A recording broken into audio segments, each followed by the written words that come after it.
Kita baru di mulut iman penting.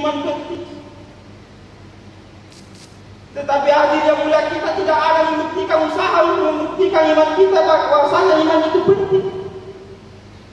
Padahal hadir yang mulia, usaha dakwah ini adalah kemuliaan yang Allah Ta'ala kasih. Hanya dengan dakwah hadir yang mulia Allah Ta'ala akan perbaiki iman kita. Hanya dengan usaha ini hadir yang mulia Allah Ta'ala akan perbaiki diri kita, perbaiki iman kita, amal kita. Kemarin kami dengar kalau ibadah hadir yang mulia, mudah-mudahan kalian menjadi orang yang bertakwa. Sebagaimana puasa dan ayat hadir yang mulia, mudah-mudahan kalian jadi orang bertakwa.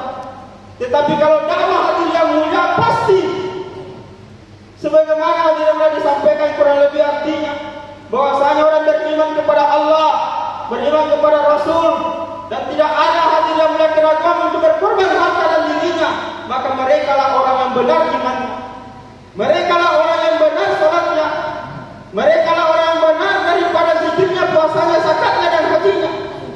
Kalau dakwah hadir yang mulia, pasti Allah Ta'ala akan hilangkan kesyirikan dalam diri kita, dan Allah Ta'ala akan ampuni seluruh dosa-dosa kita.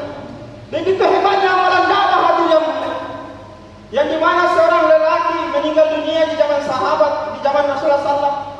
Maka sahabat katakan, ya Rasulullah, jangan disolati di jenazah karena dia ahli maksiat.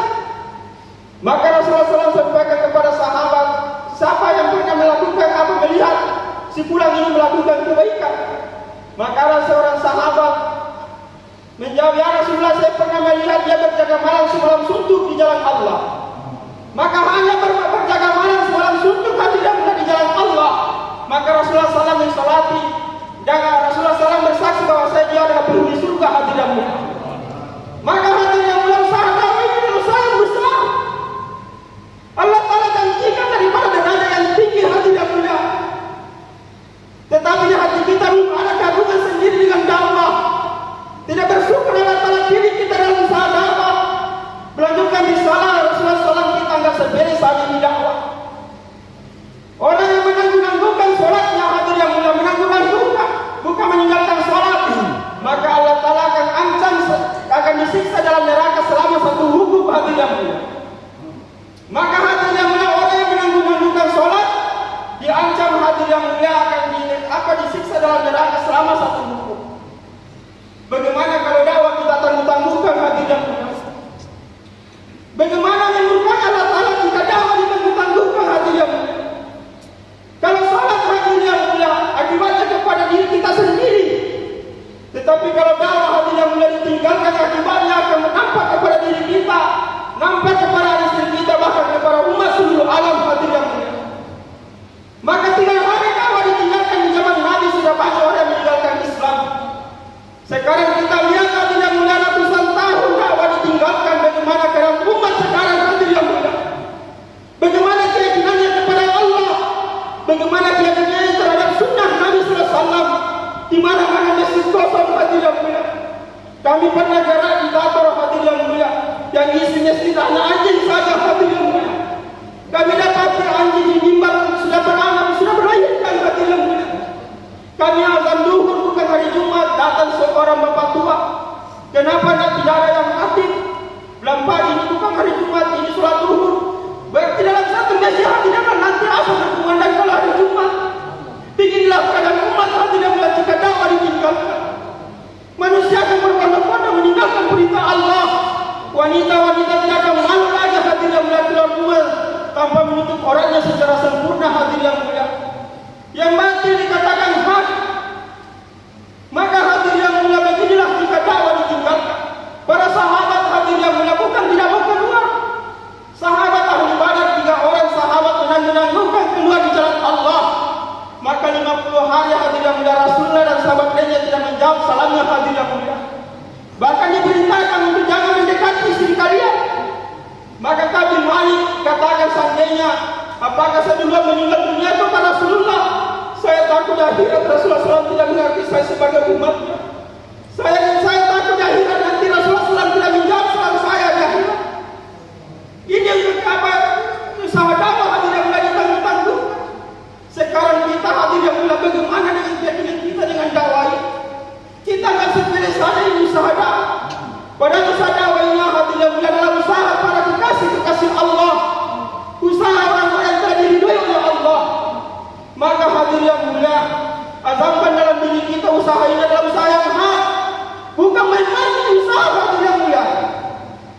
Begitu besarnya ini usaha, semua daripada para nabi, para rasul, korban mati-matian hanya dengan usaha dakwah ini hadirin mulia.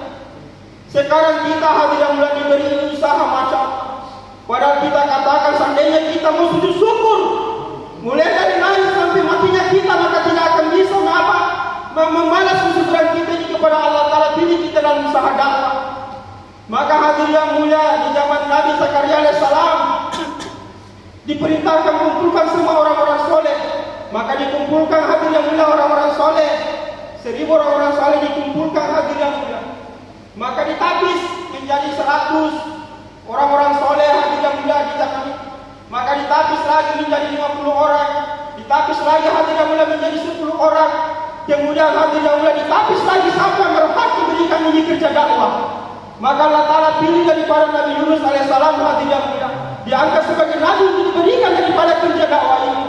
Sekarang begini pula kita hadirin yang mulia, usaha dakwah ini adalah usaha pilihan, dan tidak mungkin Allah Ta'ala salah pilih bapak-bapak sekalian hadirin yang mulia untuk bawa daripada ini usaha dakwah. 7 miliar kurang lebih daripada manusia sekarang hadirin yang mulia. Allah Ta'ala tadi sekian miliar hadirin yang mulia, sehingga Allah Ta'ala berikan daripada kerja dakwah ini kepada tuan-tuan sekalian. Tetapi kita tidak sepilih saja ini usaha dakwah hadirin yang mulia.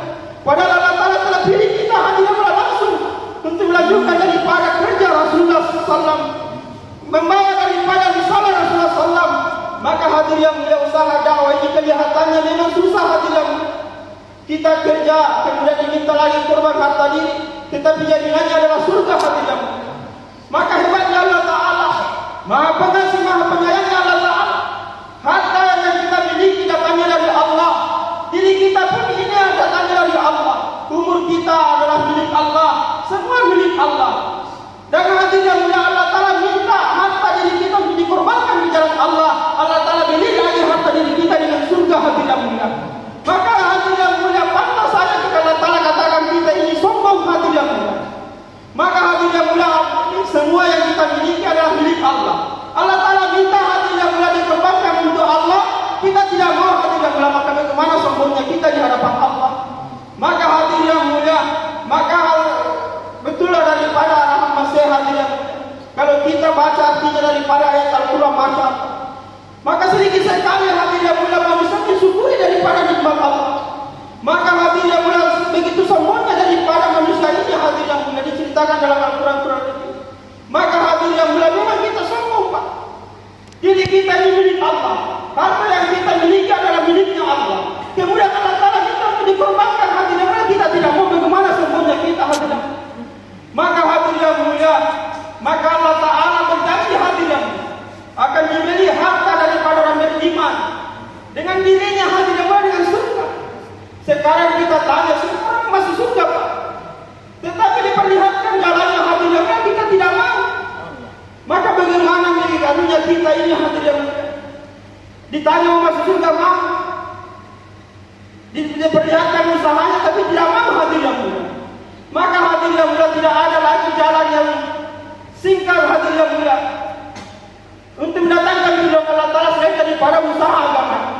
Maka mari Pak, azamkan dalam diri kita, kita berkorban untuk diri kita sendiri, dan kita berharap Allah Ta'ala perbaiki diri kita dan menjadikan kita asbab hidayah. Kalau kita tidak korban diri kita sendiri pun yang akan rugi hadirin yang mulia. Allah Ta'ala tidak akan perbaiki diri kita. Dan orang yang digunakan harta dirinya untuk agama, berarti Allah Ta'ala cinta sama kita. Tetapi kalau tidak digunakan lagi harta diri kita untuk agama, jangan sampai Allah Ta'ala murka kepada kita. Jadi kemuliaan dan kehinaan kita bukan banyaknya harta hadirin yang mulia, tetapi kemuliaan hadirin yang mulia di sisi Allah Ta'ala hadirin yang mulia apabila kita habis umur kita, waktu kita hanya untuk agama Allah Ta'ala. Jadi hadirin yang mulia, bukan kemuliaan banyaknya uang, satu toko menjadi 2 toko, dan itu pun bukan keberkahan namanya. Tetapi keberkahan sebagaimana kalau kita, harta kita, diri kita habis hanya urus diri agamanya Allah Ta'ala. Maka mari Pak, kita sama-sama buat pengorbanan, sama-sama buat usaha supaya Allah Ta'ala perbaiki diri kita. Insya Allah Pak, mari.